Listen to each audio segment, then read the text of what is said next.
Hoy domingo 7 de febrero son las elecciones electorales 2021. Esta es la cola para votar, la fila para el sufragio, una cuadra entera de fila. Mire tanta gente en la fila. Son las 8 en punto de la mañana. Toda una cuadra en la fila. También me voy a integrar a la fila. Buenos días, dame por favor al 750.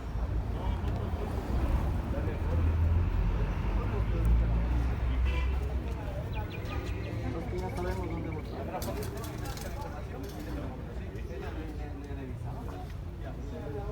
De la mesa 6 a las 10 en este recinto, buenos días. De la mesa 6 a las 10 en este recinto.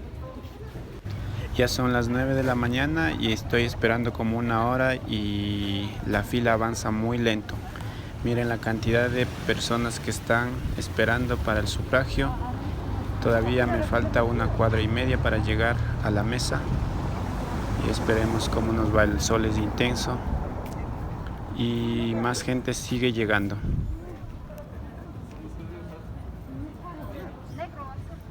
Después de 2 horas de espera, recién estoy llegando a las mesas electorales. Ya voy a hacer mi votación secreto.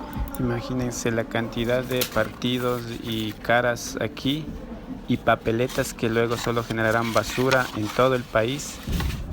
Tanto desperdicio de dinero en la impresión de estas papeletas. Y ya tengo mi papeleta.